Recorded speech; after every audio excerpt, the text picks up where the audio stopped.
Hi friends, welcome to the world of CMA. Practical problem 23 ആണ് ചെയ്യാൻ പോണത്. ആ 23-ൽ നമ്മൾ ഇത്രയും ദിവസം ചെയ്തതല്ല, അതായത് ഇതിന് മുന്നേ ഉള്ള ക്ലാസ്സിൽ ചെയ്തില്ലേ, ഇല്ലുസ്ട്രേഷൻ 21 എല്ലാം അതേ സെയിം ടൈപ്പ് പ്രോബ്ലമാണ്. അതായത് 20-നോട് മാച്ച് ആകണം, ഇല്ലുസ്ട്രേഷൻ 20-നോട് മാച്ച് ആകണ ഒരു പ്രോബ്ലമാണ് ഇത്. ഓക്കെ, അപ്പോൾ നമുക്ക് പ്രോബ്ലത്തിലേക്ക് നോക്കാം. First, in a factory bonus to workman is paid according to using Rowan plan. ഏത് പ്ലാൻ ആണെന്ന് അതിൽ തന്നിട്ടുണ്ട്, റോവൻ പ്ലാൻ ആണ്. Time allowed for a job is 40 hour. Time allow ചെയ്തിരിക്കുന്നത് 40 hours ആണ്. ഓക്കെ, ഇനി and the normal wage rate, standard hours. ഇനി and normal wage rate, time rate എത്രയാണ്? 1.25 per hour. ഫാക്ടറി ഓവർഹെഡ് 50 പൈസ പെർ അവർ ഫോർ അവർ taken. എത്രയാണോ hours നമ്മൾ എടുക്കുന്നത്, 40 hours എത്രയാണോ, 40 hours ആണ് സ്റ്റാൻഡേർഡ് അവേഴ്സ്, അതിൽ എത്രയാണോ നമ്മൾ എടുക്കുന്നത്, അതിൽ ടൈം എത്രയാണോ എടുക്കുന്നത് അതിൻ്റെ 50 പൈസയാണ് ഫാക്ടറി ഓവർഹെഡ്. ഫാക്ടറി കോസ്റ്റ് എന്നുള്ളത് 155 factory cost. The cost of material തന്നിട്ടുണ്ട് എത്രയാണ്? 100 ആണെന്ന്. ഇനി ബാക്കിയുള്ള എന്താണ് കാൽക്കുലേറ്റ് ചെയ്യേണ്ടത്? Calculate the hours of time taken എത്രയെന്ന് നമ്മൾ കാൽക്കുലേറ്റ് ചെയ്യണം. Complete by the workman to complete the work order complete ചെയ്യാനായിട്ട് വേണ്ട ടൈം എത്രയാണ് എടുത്തിരിക്കുന്നത് എന്നുള്ളത് കാൽക്കുലേറ്റ് ചെയ്യണം. ഓക്കെ, അപ്പോൾ നമുക്കത് നോക്കാം. ഈ ഒരു പാർട്ടിൽ നമുക്കെന്താണ്? Direct material, direct labour, factory overhead ചേർന്നതാണ് ഫാക്ടറി കോസ്റ്റ്. ഡയറക്റ്റ് മെറ്റീരിയൽ 100 എന്ന് തന്നിട്ടുണ്ട്. ഡയറക്റ്റ് ലേബർ കണ്ടുപിടിക്കാനായിട്ട് റോവൻ പ്ലാൻ ആണ് യൂസ് ചെയ്യേണ്ടതെന്ന് പറഞ്ഞിട്ടുണ്ട്. പ്ലസ് ഫാക്ടറി ഓവർഹെഡ് എത്രയാണ്? 50 പൈസ. 50 പൈസ ഓഫ് ഏതിൻ്റെയാണ്? 50 പൈസ ഓഫ് എക്സിൻ്റെ. 50 പൈസ എന്നുള്ളത് എന്തിൻ്റെയാണ്? എക്സിൻ്റെയാണ്. എക്സ് ആണ് എത്രയാണോ എടുത്തത് അതിൻ്റെയാണ് കാണേണ്ടത്. ഓക്കെ, ഫാക്ടറി കോസ്റ്റ് എത്രയാണ്? 155.468. ഇതാണ് നമുക്ക് കാണേണ്ടത്. ഇനി ഫസ്റ്റ് നമുക്ക് റോവൻ പ്ലാൻ അനുസരിച്ച് എന്ത് കാണണം? ഡയറക്റ്റ് ലേബർ കണ്ടുപിടിക്കാം. റോവൻ പ്ലാൻ്റെ formula actual hour into time rate plus time saved divided by standard hours into actual hours into time rate. എല്ലാവർക്കും ഫോർമുല ഇപ്പോൾ ബൈഹാർട്ടായി കാണുമെന്ന് തോന്നുന്നു അല്ലേ? നമ്മൾ കുറച്ചധികം പ്രോബ്ലത്തിൽ ഫോർമുല പറഞ്ഞ് തന്നെ പോയിട്ടുണ്ട്. അതിൽ ആക്ച്വൽ അവർ എത്ര എടുത്തതെന്നുള്ളത് നമുക്ക് അറിയില്ല. അതാണ് കണ്ടുപിടിക്കാനായിട്ട് നമ്മളോട് പറഞ്ഞേക്കണത് അല്ലേ? അപ്പോൾ നമുക്ക് ടൈം റേറ്റ് എത്രയാണ് പറഞ്ഞേക്കണത്? ടൈം റേറ്റ് 1.25 ആണ് ടൈം റേറ്റ് ആയിട്ട് പറഞ്ഞേക്കണം. 1.25 പ്ലസ് ടൈം സേവ്ഡ് നമുക്ക് അറിയാനായിട്ട് വഴിയില്ല, കാരണം ആക്ച്വൽ അവർ അറിയില്ല. സ്റ്റാൻഡേർഡ് അവേഴ്സ് പക്ഷേ തന്നിട്ടുണ്ട്. സ്റ്റാൻഡേർഡ് അവേഴ്സ് എത്ര? 40 യൂണിറ്റ് എന്ന് തന്നിട്ടുണ്ട്. ആ 40 മൈനസ് ഈ എക്സ് ആയിരിക്കുള്ളൂ എന്ത്? Time saved into x into time rate 1.25. Okay, അപ്പോൾ 1.25 x plus 40 minus x divided by 40 into 1.25 x. ഇനി എന്താ ചെയ്യണേ? ഷോർട്ടാക്കാനായിട്ട് നമ്മൾ എന്ത് ചെയ്യുമെന്നാണ് പറഞ്ഞത്? ഷോർട്ടാക്കാനായിട്ട് നമ്മൾ എങ്ങനെ ചെയ്യുമെന്നാണ് പറഞ്ഞത്? 40 ഇതുമായിട്ട് ചെറുതാക്കും അല്ലേ? കഴിഞ്ഞ ക്ലാസ്സിൽ ചെയ്ത അതേ മെത്തേഡ് അല്ലേ? 1.25 ഇങ്ങാടും ഇതിലേക്കും ഡിവൈഡ് ചെയ്യുക. അപ്പോൾ എന്ത് ചെയ്യണം? പിന്നെ 40 ഇതിലേക്കും ഡിവൈഡ് ചെയ്യുക, ഇൻറ്റു ചെയ്യുക.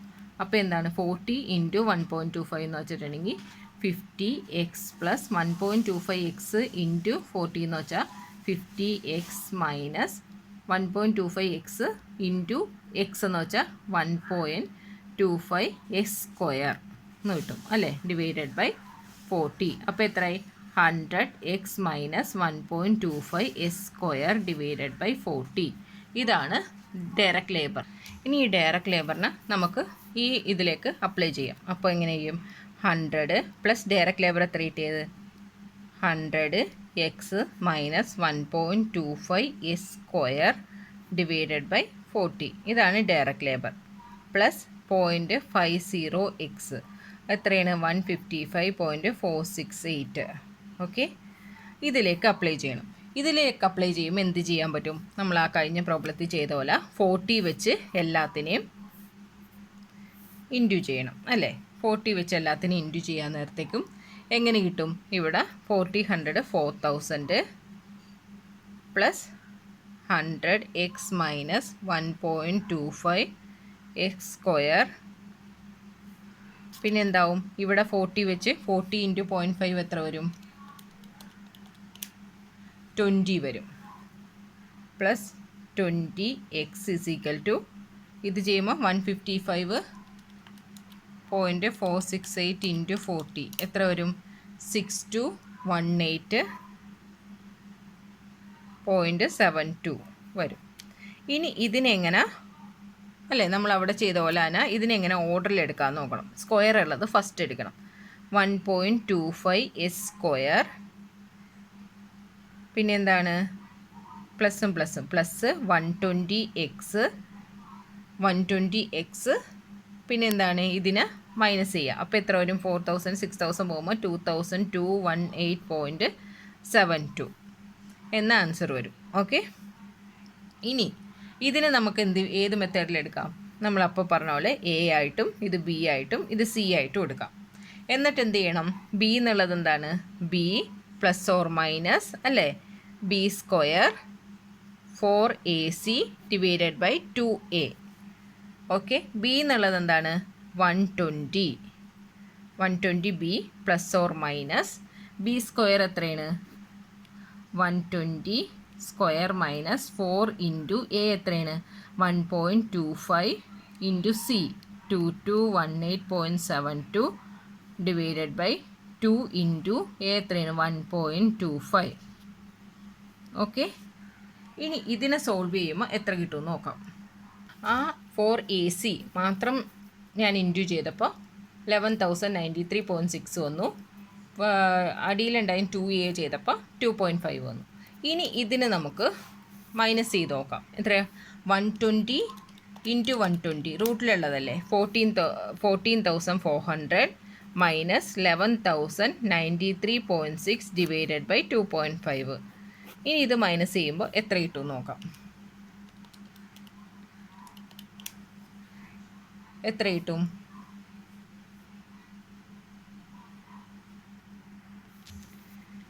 3306.4 കിട്ടും. 3306.4 കിട്ടും. ഇവിടെ 120 ഉണ്ട്, 120 പ്ലസ് ഉണ്ട്, പ്ലസ് ഓർ മൈനസ് ഉണ്ട്. ഓക്കെ, 3306.4 ഡിവൈഡഡ് ബൈ 2.5 കിട്ടും. ഇനി ഇതിൻ്റെ റൂട്ട് എടുക്കണം അല്ലേ? ഇതിൻ്റെ റൂട്ട് എടുക്കണം. 3306ൻ്റെ റൂട്ട് എടുക്കുമ്പോൾ എത്ര കിട്ടും? 57.5. ഓക്കെ, 58 ആയിട്ട് എടുക്കാം. 120 plus or minus 58 divided by 2.5 എന്ന് വരും. 58 ഡിവൈഡഡ് ബൈ 2.5 എന്ന് വരും. ഇനി ഇതിനെ പ്ലസും മൈനസും സെപ്പറേറ്റ് ആക്കാം. സെപ്പറേറ്റ് ആക്കുമ്പോൾ 120 പ്ലസ് 58 ഡിവൈഡഡ് ബൈ 2.5 ഓർ എന്താണ് 120 മൈനസ് 58 ഡിവൈഡഡ് ബൈ 2.5. ഇതിൻ്റെ ആൻസർ എത്രയെന്ന് നോക്കണം.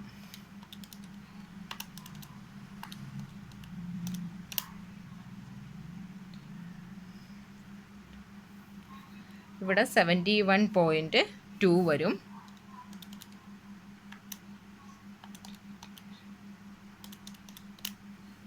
(24.8) അതായത് 25 വരും. ഇനിയാണ് നമ്മളിവിടെ ലോജിക്ക് ഉപയോഗിക്കേണ്ടത് അല്ലേ? ഏതാണ് നമുക്ക് സ്യൂട്ട് ആകുന്നതെന്ന് നോക്കണം. ആക്ച്വൽ അവേഴ്സാണ് കണ്ടുപിടിക്കേണ്ടത്. അപ്പോൾ നമ്മുടെ സ്റ്റാൻഡേർഡ് അവേഴ്സിനേക്കാളും എന്തായിരിക്കണം? കുറഞ്ഞിരിക്കണം അല്ലേ? സ്റ്റാൻഡേർഡ് അവേഴ്സ് എത്രയാണെന്ന് വന്നേക്കണേ? സ്റ്റാൻഡേർഡ് അവേഴ്സ് നമുക്ക് വന്നേക്കണം 40 ആണ്. ആ 40നേക്കാളും കുറവുള്ളതായിരിക്കണം, ഒരിക്കലും കൂടുതലുള്ളത് ആവാൻ പാടില്ല. അപ്പോൾ ഏതാ വരുള്ളൂ? അപ്പോൾ ഇതിൽ എടുക്കേണ്ടത് 25 ആണ്. ഓക്കെ, അപ്പോൾ ആക്ച്വൽ അവേഴ്സാണ് നമ്മളോട് കാണാൻ പറഞ്ഞേക്കണത്. ആക്ച്വൽ അവേഴ്സ് എത്രയായിട്ട് എടുക്കണം? 25 ആയിട്ട് എടുക്കണം. ഓക്കെ, അതേ ആൻസർ അല്ലേ ടെക്സ്റ്റിലും കൊടുത്തേക്കണത്? ഓക്കെ,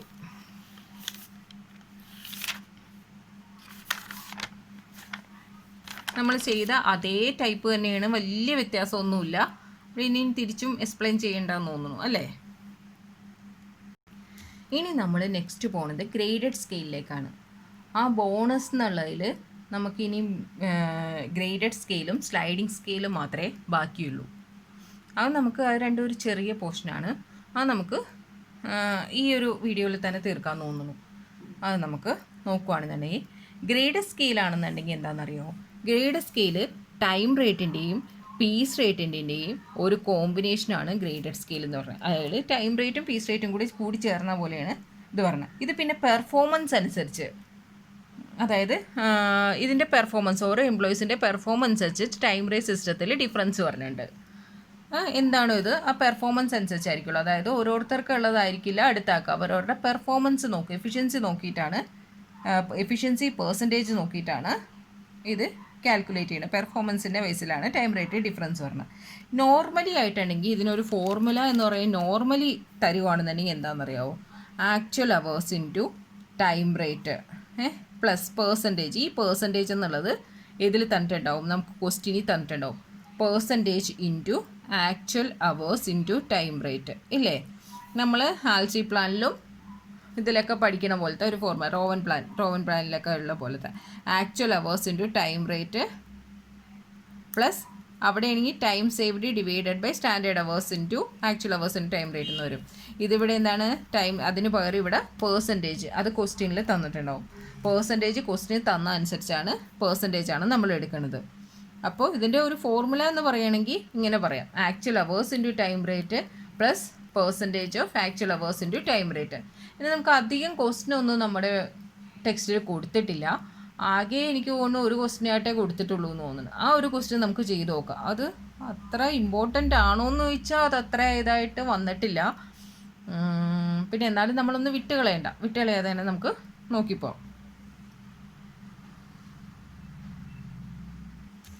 ഇതാണ് ഇല്ലുസ്ട്രേഷൻ 12. അതിലാണ് ഗ്രേഡഡ് സ്കെയിൽ ചോദിക്കുന്നത്.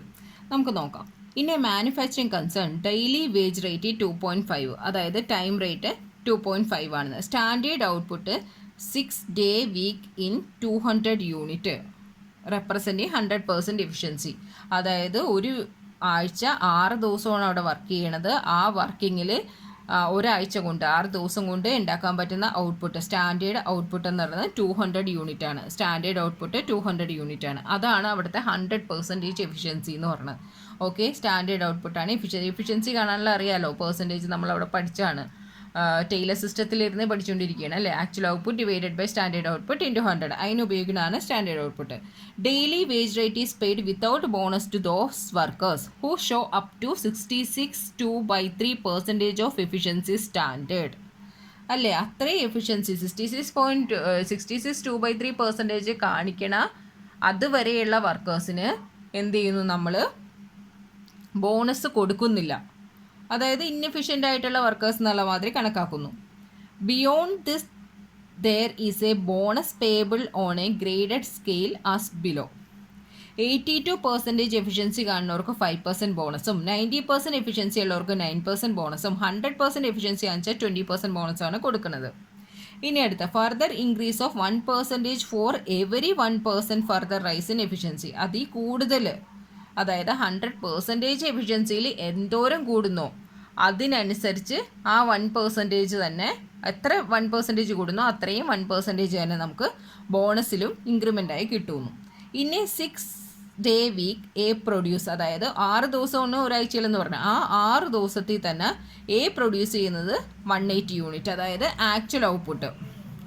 എയുടെ ആക്ച്വൽ ഔട്ട്പുട്ട് 180 യൂണിറ്റ് ആണ്. ബി 164, സി 200, ഡി 208, ഈ 130 യൂണിറ്റ് ആണ് പ്രൊഡ്യൂസ് ചെയ്യുന്നതെന്ന്. അപ്പോൾ എഫിഷ്യൻസി പെർസെൻറ്റേജ് കാണാനായിട്ട് സുഖമല്ലേ. എഫിഷ്യൻസി പെർസെൻറ്റേജ് എന്താണ്? എഫിഷ്യൻസി പെർസെൻറ്റേജ് എടുത്തിട്ടുണ്ടെങ്കിൽ actual output divided by standard output into 100. Okay, അതിൽ എയുടെ ആക്ച്വൽ ഔട്ട്പുട്ട് എത്രയാണ്? 180 യൂണിറ്റ്. ഇത് സ്റ്റാൻഡേർഡ് ഔട്ട്പുട്ട് എത്ര? 200. അപ്പോൾ എഫിഷ്യൻസി കുറവാണ്. അപ്പോൾ എത്ര എഫിഷ്യൻസി ആണെന്നുള്ളത് നോക്കണം അല്ലേ. 180 ഡിവൈഡഡ് ബൈ 200 ഇൻറ്റു 100 എത്രയായിരിക്കും? 90% എഫിഷ്യൻസി. 90% എഫിഷ്യൻസിക്ക് ഇവിടെ എത്രയാണ് പറഞ്ഞേക്കണേ? 9% ബോണസ് കിട്ടുമെന്ന്. ആ 9% ആണ് നമ്മളിവിടെ എടുക്കേണ്ടത്. അതായത് ഇത് ഫോർമുലയിൽ 9% എക്ക് വേണ്ടി അപ്ലൈ ചെയ്യുക. ആക്ച്വൽ അവേഴ്സ് എത്രയാണ്? എയുടെ ആക്ച്വൽ അവേഴ്സ് എടുത്തത് എത്രയാണ്? ആക്ച്വൽ അവേഴ്സ് എടുക്കുന്നത് എ എടുത്തേക്കണത് 6 അല്ലേ, 6. Okay, actual hours 6 into time rate 2.5 time rate into percentage. 90% efficiency ആണെങ്കിൽ 9% ബോണസ്. അപ്പോൾ 9% ഇൻറ്റു 6 ഇൻറ്റു 2.5. അത് ചെയ്യുമ്പോൾ എത്രയെന്ന് നോക്കണം. എക്ക് 3T 16.35 കിട്ടി. ഇനി ബിയുടെ എഫിഷ്യൻസി എത്രയെന്ന് നോക്കണം. ബിക്ക് എഫിഷ്യൻസി പെർസെൻറ്റേജ് നോക്കാനായിട്ട് 164 ആണ്. അത് 200 ഇൻറ്റു 100 വെച്ച് കഴിഞ്ഞാൽ 164 ഡിവൈഡഡ് ബൈ 200 ഇൻറ്റു 100 എത്ര പെർസെൻറ്റേജാണ്? 82% ആണ് ബിയുടെ എഫിഷ്യൻസി. 82% ആണെങ്കിൽ എത്രയാണ്?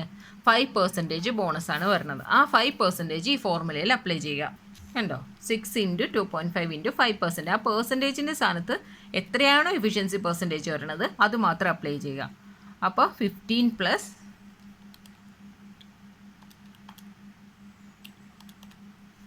0.75 വരും. അപ്പോൾ 15.75.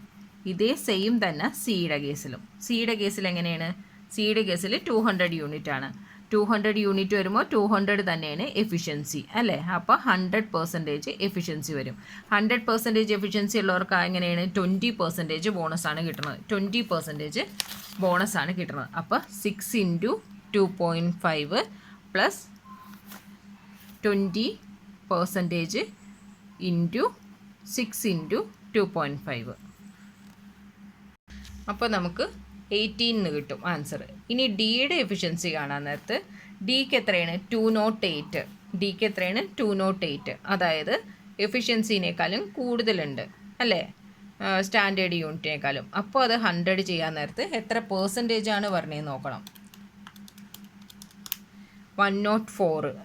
അപ്പോൾ 100%-നേക്കാളും കൂടുതൽ എഫിഷ്യൻസി പെർസെൻറ്റേജ് വന്നാൽ എത്രയാണെന്നാണ് പറഞ്ഞത്? ഓരോ 1% ഇൻക്രീസ് ചെയ്യണ അനുസരിച്ച് 1% ബോണസും ഇൻക്രീസ് ചെയ്യുമെന്ന് അല്ലേ. അപ്പോൾ അങ്ങനെ നോക്കുവാണെങ്കിൽ എന്ത് ചെയ്യും? 100% വരേക്കും 20 ആണ് ബോണസ്. പിന്നെ ഒരു 4% കൂടി ഇൻക്രീസ് ചെയ്തിട്ടുണ്ട്. അപ്പോൾ 20 + 4 24%. അപ്പോൾ 6 into 2.5 plus 24% into 6 into 2.5 15 plus അപ്പോൾ എത്ര വന്നു? 3.6 വന്നു. അങ്ങനെ ടോട്ടൽ 18.6 വന്നു. ഇനി ഈയുടെ കേസ് എന്താ പറഞ്ഞേക്കണേ? 130 യൂണിറ്റ്. അതെന്തായപ്പോൾ 130 യൂണിറ്റ് എന്ന് വെച്ചാൽ ഭയങ്കരമായിട്ട് കുറഞ്ഞു പോയി അല്ലേ. എഫിഷ്യൻസി ഉണ്ടോ എന്നുള്ളത് തന്നെ നോക്കണം. അപ്പോൾ എത്രയാണ്? 130 ഡിവൈഡഡ് ബൈ 200 ഇൻറ്റു 100 65 വന്നു. 65% എന്ന് വെച്ചാൽ എങ്ങനെയാണ്? 65% എന്ന് വെച്ചിട്ടുണ്ടെങ്കിൽ 66 2/3 വരെയുള്ളവർക്ക് ബോണസ് ഇല്ല അല്ലേ. അപ്പോൾ അവർക്ക് ഈക്ക് ബോണസ് കിട്ടില്ല, എഫിഷ്യൻസി കുറവാണ്. അപ്പോൾ എന്ത് മാത്രമേ കിട്ടുള്ളൂ? വേജസ് മാത്രമേ കിട്ടുള്ളൂ.